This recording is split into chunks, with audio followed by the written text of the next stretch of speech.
Hey everybody, thanks for joining me. My name is David and this is my channel. Today's video is called Judgment Keeps Us Stuck. When it comes to judgment, it is because we're a creator of our life, as long as we continue to judge, then what happens is we continue to create over and over the same things, not recognizing that as we judge something, we're actually creating it. So that can form this mirror effect that we don't know is happening. So first, let's talk about how this works. This world is energy. And if you can imagine, this energy is turning into matter. Your life is turning into matter. You are a master at this, somehow, some way. Through your interpretation, each one of us, we interpret the world into physical form. This is why you are indeed the creator of all things, of everything you see. Every person, their personality, everything, place. It's amazing to understand how this works, but through our interpretation. So that means that the matter itself, or the energy rather, before it turns into matter, is indeed neutral. In other words, it doesn't have any meaning to it. It's just coming to you based on vibration only. Your vibration calls this energy in, and then you interpret it into matter. As you interpret it, you give it all its meaning. That means as something becomes real to you, it already has the meaning that you have given to it. So then your world, any way you look at it, is going to be true for you because you have created, you've given it all its meaning.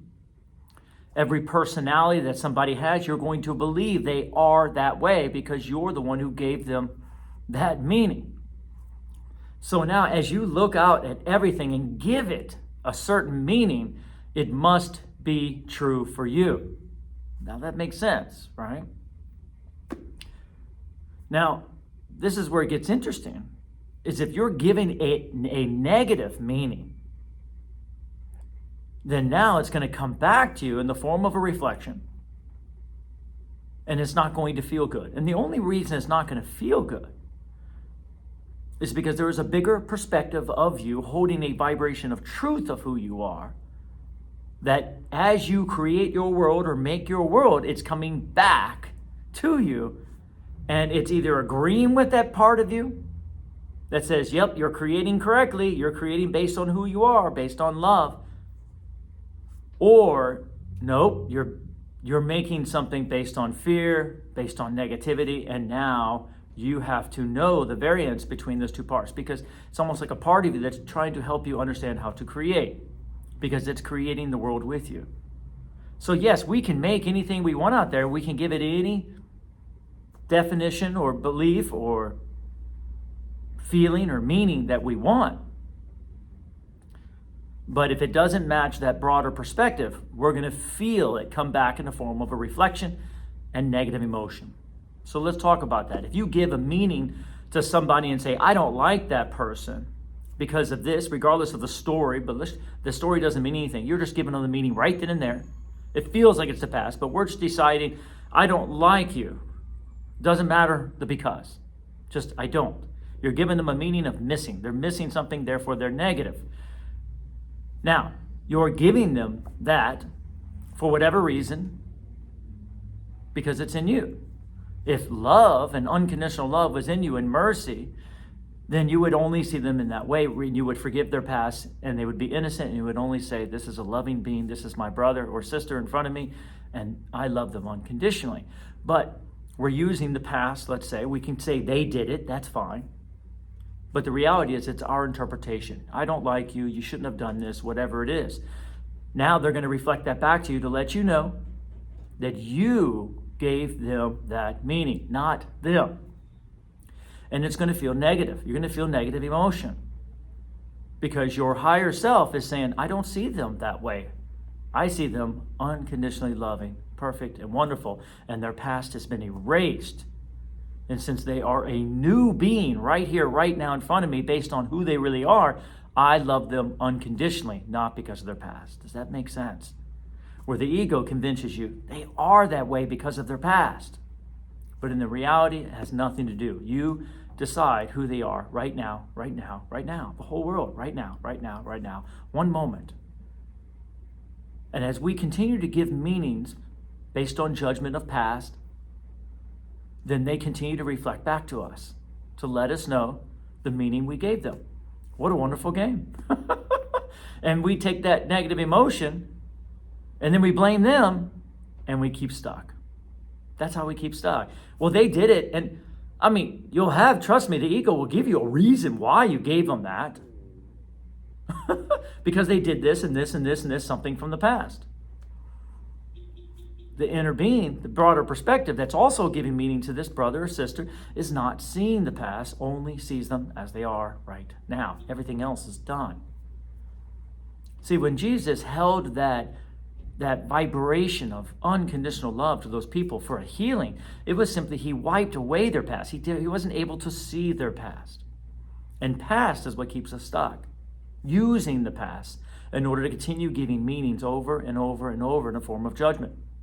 Not knowing that it's coming right back to us, from us, back to us, and keeping us stuck. Holding our separation that we have towards our source. Right? The separation is towards your source, who is also giving meaning to that world out there and creating that world with you. And you guys are seeing it very different. Source is always going to see unconditional love in this moment because it doesn't hold anything from the past. It only sees it now. Everything is of God. Everything is of the one source. Everything is the good, the holy, and the beautiful because it has no past. Does that make sense? When we hold the past in front of them and we judge them according to that past, you're going to feel the variance between you and your source as creators, and that's what separation is. The part of the soul that says, I need to judge these people and this world based on their past. They deserve it, you see. And then the part of you that says, I see you only as you are now. And that's what a split mind is. The soul is split between following the ego, continuing to judge the world over and over based on the past, and the part of you that wants to hold that of your higher perspective that only sees it now. Does that make sense? Now, as you understand that, and as we all move into the place of, can we look at something now? Recognize there's one source. And without that past, if you look at anyone, just look at anyone and erase their past for a second, and just, what would you see? This is a great game. I recommend it because this is going to happen in different levels. So I'm just offering this. This has happened to me in many different levels. To recognize that perception, which is what we're trying to let go of and move back into truth. Perception and judgment, which is the same, always holds some form of rejection. You have to really sit with that. When you look at something and you reject it, somehow I don't like it, or somehow this right here is not good, or whatever it is, just think of the word rejection. Just study that idea. Am I looking out at things and rejecting them? Why would I perceive something and then reject it? And that's kind of what we have done. And most of the time we reject it because we have a past story, right? They deserve it. This is what happened. There's a past, and I need to reject them now. Or that happened to me last time, so therefore I have to be careful about it. There's a rejection there. And the more you recognize that your perception and judgment always holds some form of rejection, then you'll see the pushing back. I'm going to create something and not like it. Create something and not like it. That makes no sense. And the reason we don't like it is because we create it based on the past. Instead of being a creator right now, noticing that what you're seeing is the energy of God, oneself. And every person you see is your brother and your sister of the one self. Different places in their experiences, but perfect where they are. Each one just like you. So much so that you can't see them any other way but as a reflection of you. And as we learn from this moment to see them in a loving way, an unconditional loving way. Love them when they're happy, love them when they're sad, love them when they're angry, love them when they supposedly fail and they're learning a little bit, and love them when they're successful. There's no reason to try to reject them in certain places. And as we learn to love unconditionally from this moment, letting go of the past and just saying, this is me loving you anew. This is me loving you anew, appreciating you anew, right here in this moment. No longer holding the past in front of me against you. Therefore, I can see you as myself because I'm no longer holding my past. And as you let go of their past, believe it or not, you're going to let go of your own. Isn't that awesome? This is what Jesus meant when he said the only law that we need to follow is to love thy neighbor as we love ourselves.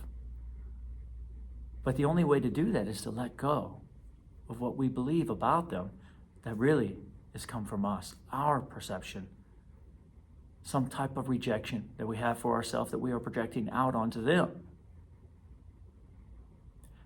And then they take it as their own when they're around us. And they literally become exactly what we have created. But if we hold a new perception, if we just say, you know what, I'm going to practice unconditional love from right here in this moment by recognizing that there's no past, to let go of it and to see you anew. To see you. That's what Jesus meant when he said the Son of Man, which is past, guilt, and the Son of God, which is right here, right now, all the way back to the beginning of where we started from. Pure awareness of what we really are. And you see that in them. And you give them a new meaning from that perspective to the best of your ability of unconditional. I'm going to unconditionally see you as myself. And as we change our perception based on no longer rejecting them, and I offer this to you, this is something I do, is if I get lost in when I create on purpose, then I say, I'm going to find something positive. At least we're not finding a rejection. I want to find something positive in this. I'm going to give it a positive meaning. And then you will feel it come back to you in the form of a reflection. And you will say, I did that. I created that in a positive way, and now I feel it back. And it feels good. I love you, you see, and you love me. And I love you, and I gave you that love. You are my creation, and now you love me. Do you see? You love me because I love you. You are the creator of your life.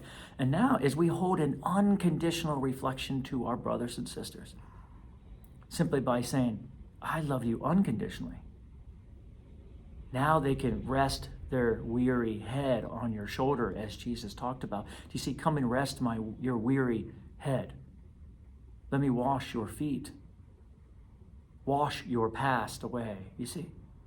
Your dirt, your grime, your guilt that only comes from the past. And now they can be at peace around you because they now know you love them unconditionally as you love yourself. Isn't that feel much better than perceiving them in a form of rejection based on something that doesn't even exist, the past? And that's what keeps us stuck. And to the best of your ability, you move in this direction. I recommend it. Of course, it's always up to you. It's just something that I offer because I love you as I love myself. Take that with you. As always, it is up to you what you decide to keep. And hit the like button if this speaks to you guys. I love your comments. Thank you so much for your love. And subscribe. And as always, my unconditional love and appreciation to all of you.